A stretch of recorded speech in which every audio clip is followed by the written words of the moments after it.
I'm Sarah, 35 years old. 3 days after I buried my grandmother, the woman who raised me, I discovered my bank account was empty. $680,000 gone. My aunt and uncle had drained everything while I was planning the funeral. They said it was family money. They said grandma would have wanted it this way. They were wrong. What did I do next? No one in my family saw it coming, but before I tell you everything, if this story grabs you, take a moment to like and subscribe. Where are you watching from right now? Drop your location in the comments. I want to know who's listening. Now let me take you back 4 months to the day everything changed. My name is Sarah Mitchell. I'm 35 and I never knew my parents. My mother died when I was 2, cervical cancer that moved too fast. My father, he left before I was born, just disappeared like I was a problem he could walk away from. My grandmother, Eleanor Mitchell, took me in without hesitation. She was 52 then, a widow living on a teacher's pension and Social Security. She gave up her quiet retirement to raise a toddler. Grandma Eleanor wasn't wealthy. Our house was small, 900 square feet in a working-class neighborhood, but it was filled with love, books, and the smell of fresh bread every Sunday morning. She taught me everything: how to balance a checkbook at age 10, how to study hard even when school felt impossible, how to stand up straight and look people in the eye. "You're Mitchell," she'd say. "We don't beg and we don't quit." I graduated high school with a 4 full scholarship to State University. 4 years later, I walked across that stage with a degree in accounting, summa cum laude. Grandma sat in the front row, tears streaming down her face. "I'm so proud of you, baby girl," she whispered that night. "Your mother would be too." I got my CPA license at 25. Started working at a mid-size firm in Dallas. The work was hard, 60-hour weeks during tax season, but I loved it. Numbers made sense. They didn't lie. They didn't leave. By 30, I was a senior accountant making $95,000 a year. I bought a small house, nothing fancy but mine. I sent money to grandma every month, $1,000, sometimes more. She never asked for it. "I just did it. You don't have to do this," she'd say. "I know, I want to, but here's what I didn't know." Grandma Eleanor had been saving for years, decades actually. She lived simply, always had. She drove the same Toyota Camry for 18 years. She clipped coupons. She bought clothes at thrift stores. I thought it was just her way, the Depression-era mentality she grew up with. I had no idea she'd been building something. Let me tell you about my aunt and uncle. Linda Mitchell Carson, my father's older sister, 62 years old. She lived in a McMansion in the suburbs, drove a Mercedes, and wore designer clothes to the grocery store. Her husband, Robert Carson, owned a struggling car dealership. They had 2 kids, both in their 30s, both unemployed and living at home. Linda called grandma maybe twice a year, Christmas and grandma's birthday if she remembered. She never visited. "Too busy," she'd say. The drive was too far. It was 45 minutes. When I was growing up, I barely saw them, maybe Thanksgiving every few years. Linda would show up, make comments about our quaint little house, eat dinner, and leave. She never offered to help when grandma was raising me, never sent money, never asked if we needed anything. But she always made sure to mention how hard her life was. "The kids' private school tuition is killing us," she'd sigh. "Robert's dealership, you know how it is.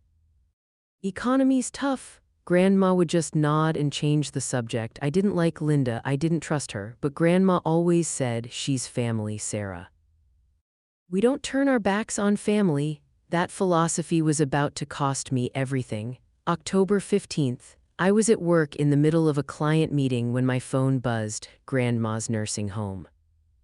My stomach dropped. I excused myself and answered. "Ms. Mitchell, this is Riverside Care. Your grandmother had a stroke this morning. She's at Memorial Hospital. You should come now." I don't remember the drive. I don't remember parking. I just remember running through those sliding doors, still in my work clothes, my heart pounding so hard I thought it would break through my ribs. She was in the ICU, tubes everywhere. Monitors beeping. Her face looked small against the white pillow, fragile in a way I'd never seen before. "Grandma," I whispered, taking her hand. Her eyes fluttered open. She squeezed my fingers barely. "Sarah," her voice was so soft. "My girl, I'm here, I'm right here." She tried to smile. "Listen to me, important, don't talk." "Save your strength?" "No, firmer now. Safety deposit box, Bank of Texas, everything's there for you, only you. Grandma, please, promise me, don't let them take it, you earned it." "Who?" "Take what?" But her eyes were closing. The nurse came in, asked me to step out. They needed to run tests. I stood in the hallway, shaking. "Don't let them take it." What did that mean? Grandma passed away that night. Peacefully, they told me. She just slipped away. I was holding her hand when it happened. One moment she was breathing and the next she wasn't. The grief hit me like a physical thing, like someone had reached into my chest and pulled out my heart. I had lost the only mother I'd ever known. Planning a funeral while drowning in grief is a special kind of hell. I picked out the casket, I wrote the obituary, I chose the flowers, white roses, her favorite. I contacted the church. I arranged the reception. Linda called me once during all of this. "Sarah, honey, I'm so sorry about Mom. She never called Grandma Mom when she was alive. Robert and I want to help with the funeral costs. It must be so expensive." "I've got it covered," I said. "Are you sure? Because we could." "I'm sure." The funeral was on a Tuesday. About 40 people came. Grandma's church friends, some former students, neighbors. And Linda's family sitting in the front row like they own the place. I gave the eulogy. I talked about how Grandma raised me, how she sacrificed everything for me, how she taught me to be strong. My voice broke twice. I didn't care. After the service at the reception, Linda cornered me in the church kitchen. "We need to talk about Mom's estate," she said. "Not now, Linda. I know this is hard, but there are things to settle. The house, her accounts, her belongings." I stared at her. "I buried her 3 hours ago. I understand, but Linda, please." "Not today." She pressed her lips together, that tight smile I remembered from childhood. "Fine, but soon, Sarah. These things can't wait forever." I walked away. I should have known something was wrong right then, the urgency, the pushiness, but I was too tired, too sad to see it. 2 days after the funeral, I went to the bank. Grandma had mentioned a safety deposit box. I had her keys, her will, the death certificate. The bank manager, a kind woman named Mrs. Peterson, led me to the vault. "I'm so sorry for your loss," she said. "Your grandmother was a wonderful woman." "Thank you." She left me alone with the box. Inside, I found documents, lots of them, stock certificates, bonds, investment statements, and a letter in Grandma's handwriting dated 6 months earlier. "My dearest Sarah, if you're reading this, I'm gone. Don't cry too much, baby girl. I lived a good, long life and I got to see you grow into an amazing woman. That's more than most people get. I need to tell you something I never told anyone. After your grandfather died, I took his life insurance money, $50,000, and I invested it. For 40 years, I've been adding to it little by little, $100 here, $200 there, whatever I could spare. I never spent it. I lived on my pension and Social Security. Every birthday check, every Christmas gift, every dollar I didn't need, I invested. That money grew, Sarah. It grew into something I never imagined. It's all yours, every penny. You were the daughter I raised, the light of my life. This is my thank you for being exactly who you are. Don't let anyone tell you differently. This is your inheritance. I put it in an account with only your name. No one else can touch it, but be careful. Your Aunt Linda, she's going to want it. She's always been jealous that I raised you instead of helping her more. Don't let her guilt you. Don't let her manipulate you. You are strong, Sarah Mitchell. You are my legacy. I love you forever, Grandma Leaner." My hands were shaking. I looked at the investment statements. $680,000, $600, and $80,000. 40 years of discipline, sacrifice, and compound interest. All for me. I sat there in that small vault room and cried, not from sadness but from overwhelming love. She'd done this for me. Every coupon clipped, every thrift store visit, every time she said, "I don't need anything, baby," she'd been building this. I carefully packed everything back into the box. I had to think. Had to plan. I needed to transfer everything into my name legally, but first I needed to go home and process this. I drove home in a daze. This changed everything. I could pay off my house. I could invest for retirement. I could finally feel secure. Grandma had given me freedom. That night, Linda called. "Sarah, we need to meet tomorrow. Robert and I want to discuss Mom's estate with you." "Linda, I'm still grieving. Can this wait?" "It's been 4 days." 4 days, like that was a long time. "What's so urgent?" I asked. "Mom had assets. We need to inventory everything, make sure it's all accounted for." Something in her voice made my stomach turn, too eager, too insistent. "I'll handle the estate," I said. "I'm the executor, I know, but I'm her daughter. I have a right to be involved. We can talk next week." "Sarah," I hung up. My phone rang immediately. I didn't answer. Then came the texts. "This is ridiculous. I'm family too. You can't shut me out of this. Call me back now." I turned off my phone and went to bed. The next morning, I went to my bank, Bank of America, where I'd had my accounts for 10 years. I wanted to check my savings, make sure everything was okay before I started the transfer process for Grandma's money. I logged into my account on my phone while waiting in the parking lot. My savings account, the one that should have had $45,000 in it, showed a balance of $127. $100.27. My checking account, $2,341, but my savings gone. I ran inside. "There's been a mistake. My account," the teller, a young guy named Marcus, looked confused. "Let me check," he typed, frowned. "Ma'am, there was a large withdrawal 3 days ago. $44,873. I didn't withdraw anything. It shows it was done in person with proper identification." "That's impossible. I was at a funeral 3 days ago," he called the manager. The same woman, Mrs. Peterson, who'd helped me at the other bank. "Ms. Mitchell, I'm so sorry. Let me pull up the security footage." We went to her office. She pulled up the video from 3 days ago, the day of Grandma's funeral. There, on the screen, was a woman walking up to the counter. Similar build to me, similar hair color, but not me. She was wearing sunglasses and a hat, but when she turned slightly, I saw her face. "Linda, that's not me," I said, my voice shaking. "That's my aunt." Mrs. Peterson's face went pale. "She had identification, your driver's license." "How would she have my license?" Then I remembered. 2 weeks ago, I visited Grandma at the nursing home. Linda was there, rare for her. I'd left my purse in Grandma's room while I talked to the nurse in the hallway. She must have taken it then. My license was stolen and waited. "This is identity theft," I said. "This is a crime. I'll call our fraud department immediately." But even as she picked up the phone, I knew the funeral was 3 days ago. Linda had withdrawn my money the day of Grandma's funeral while I was burying the woman who raised me, and I knew exactly what else she'd done. I drove straight to the Bank of Texas where Grandma's account was. I already knew, somehow I knew. The same bank manager who'd helped me 2 days ago looked confused when I asked to check the account. "Ms. Mitchell, you were just here yesterday." "No, I wasn't." Her face changed. Let me pull up the records." Yesterday, someone had come in with Grandma's death certificate, the will, and my identification. They'd transferred all $680,000 to an external account. "I need to see the security footage." We watched the video together. Linda wearing a wig styled like my hair, sunglasses, but definitely her. She'd stolen my identity. She'd forged documents. She'd taken everything.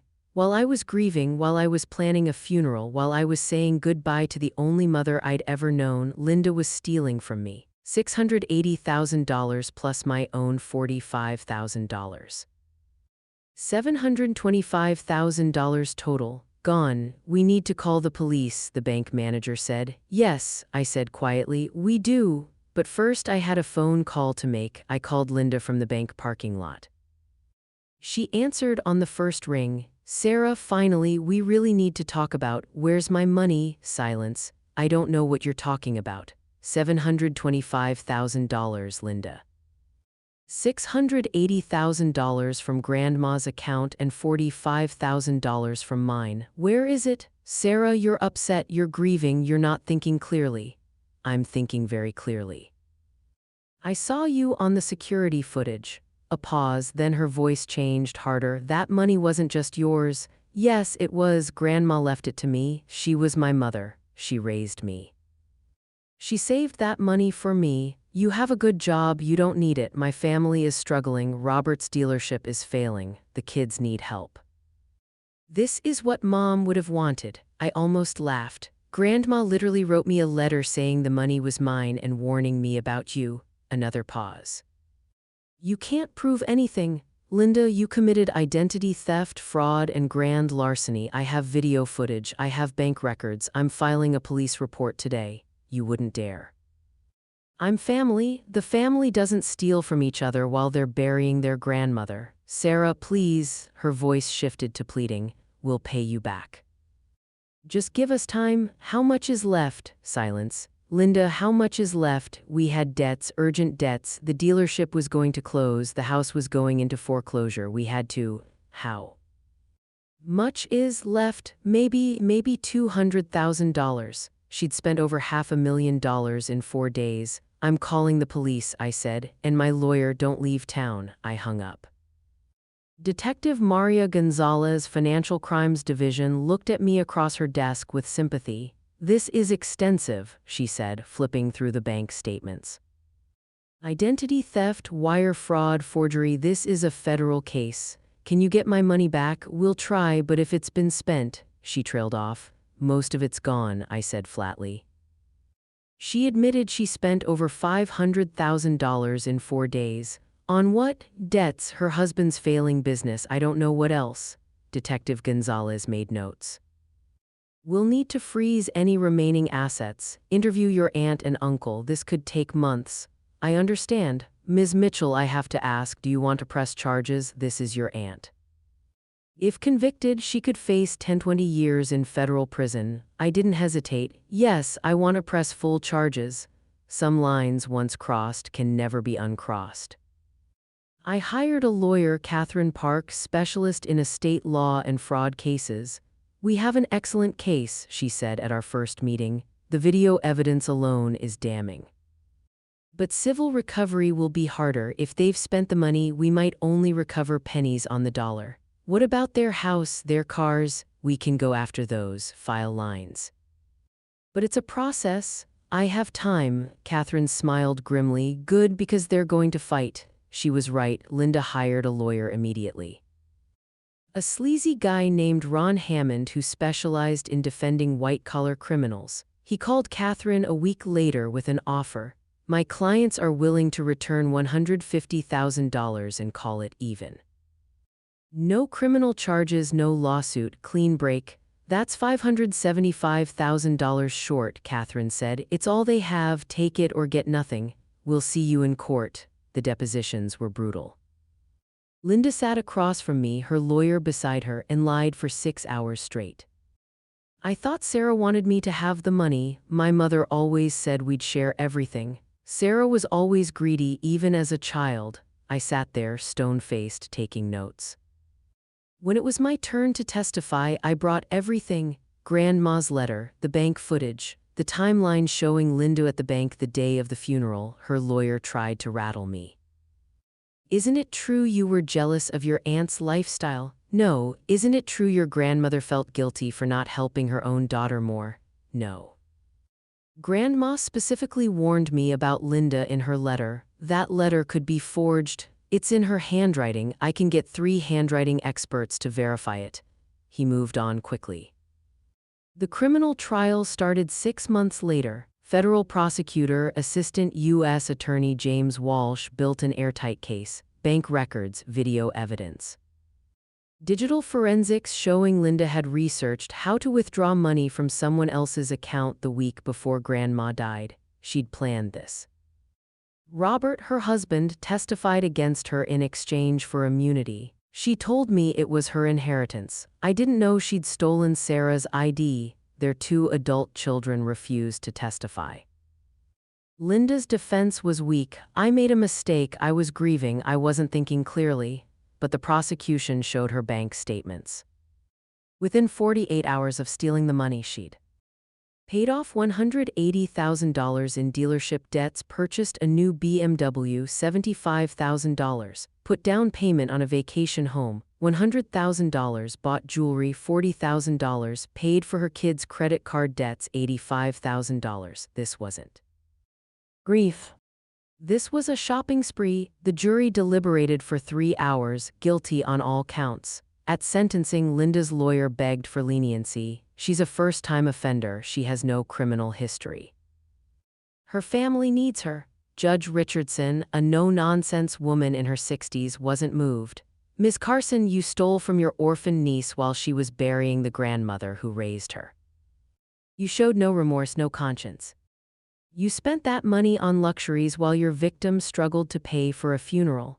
You are sentenced to 12 years in federal prison, followed by 5 years of supervised release.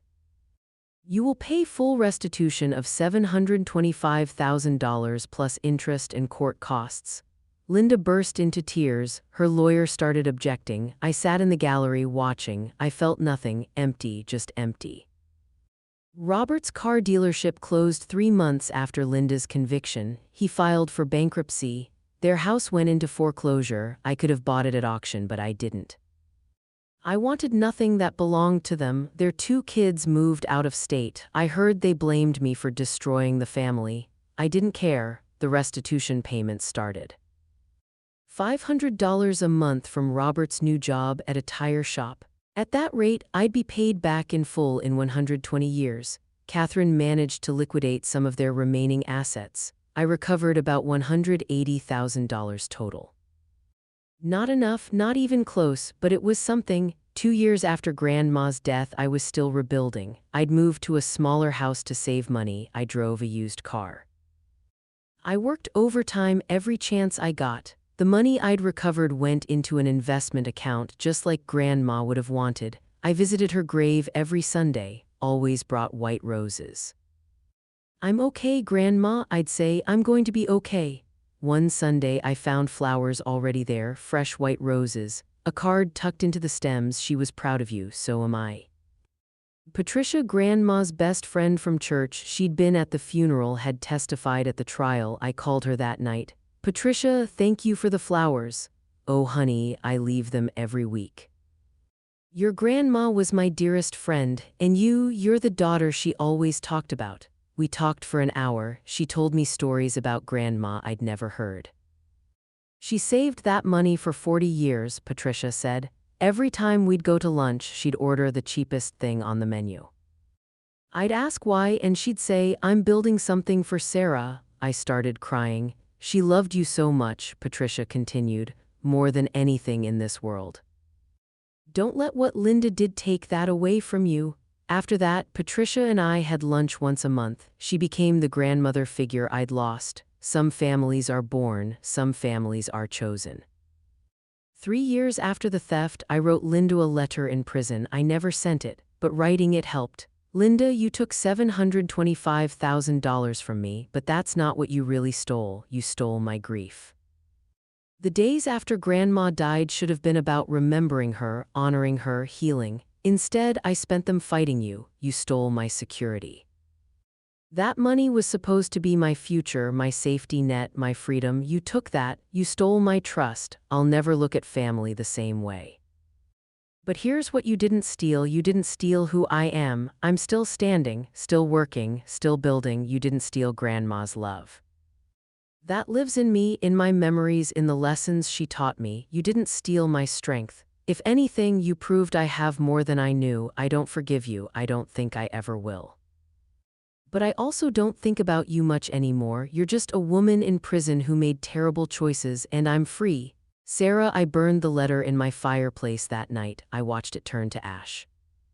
Some things don't need to be said, they just need to be released. I'm 40 now. Linda is still in prison, 7 more years to go. Robert remarried, moved to Florida. I heard he's doing okay. Their kids, I have no idea. We don't speak. Me, I'm doing more than okay. I'm a partner at my firm now. I make $180,000 a year. I bought a new house, bigger than the last one.